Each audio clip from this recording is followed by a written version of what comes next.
Louvado seja o nome do nosso Senhor Jesus Cristo. Vamos ao nosso Café com Bíblia, que se encontra em 1 Crônicas, capítulo 21, do versículo 15 ao 21. Aleluia!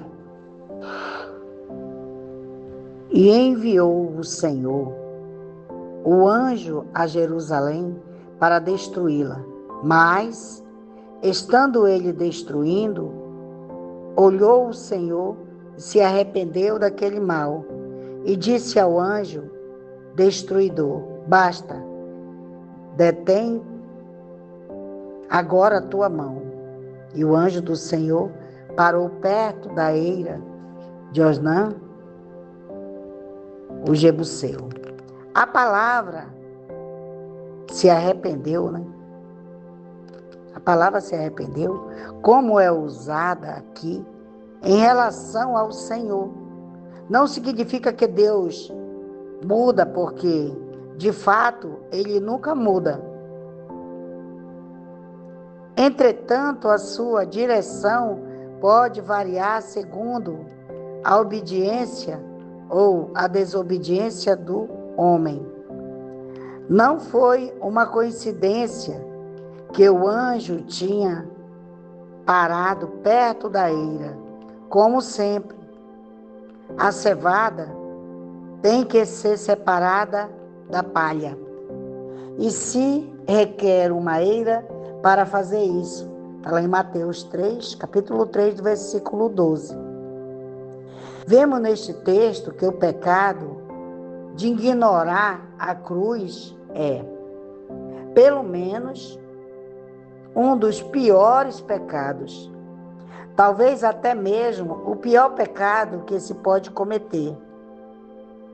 O grau do juízo que levou 70 mil homens a morrer,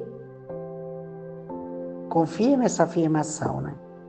Então Davi elevou os olhos e viu o anjo do Senhor, que estava entre a terra e o céu, com uma espada desembainhada em sua mão, estendida sobre Jerusalém. E Davi, junto com os anciãos, cobertos de saco de cilício sobre os seus rostos, se prostraram. O saco de cilício denota humildade e arrependimento. Deus tem prometido olhar a favor dos que manifestam tais coisas. Está lá em Isaías 66, do versículo 2. Aleluia. Davi disse a Deus: não fui eu quem fez contar o povo? Eu mesmo sou o que pequei, e certamente tenho feito mal. Mas estas ovelhas, o que têm feito? Ó Senhor meu Deus, seja agora a tua mão contra mim e contra a casa de meu pai, e não haja praga em teu povo.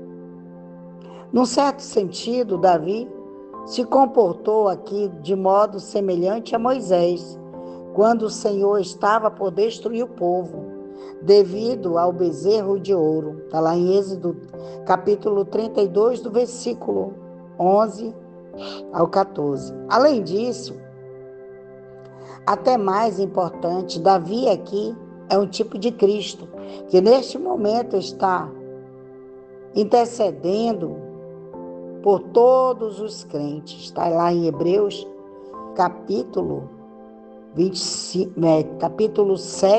Hebreus, capítulo 7, do versículo 25 ao 26. Aleluia, Jesus da glória.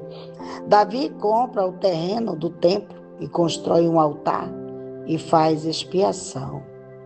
E o anjo do Senhor então ordenou a Gade que dissesse a Davi que subisse e construísse um altar ao Senhor na eira de Ornã e Jebuseu.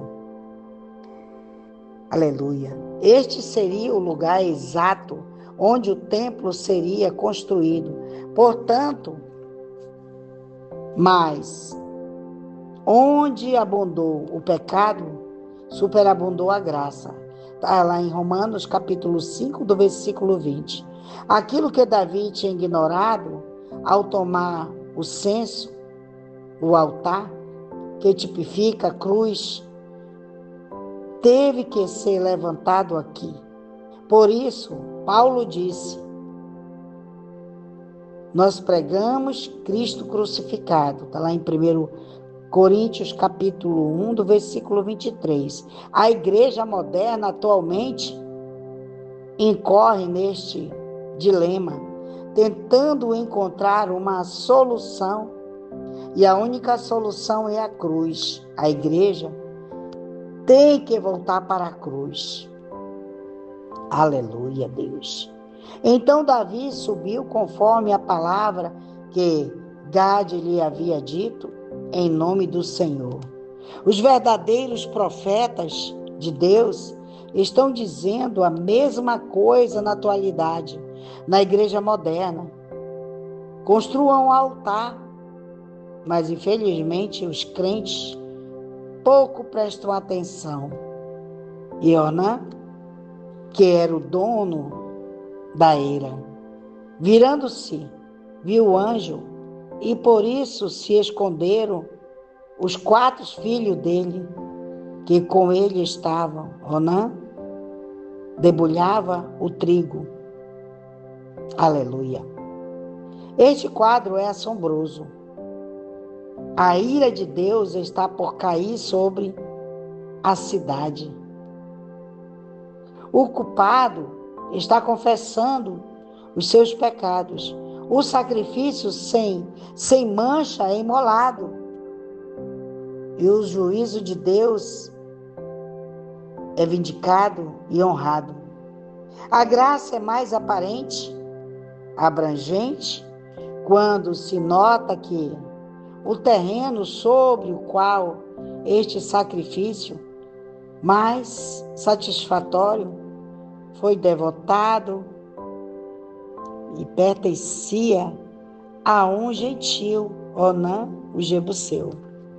Aleluia. Glória a Deus, aleluia.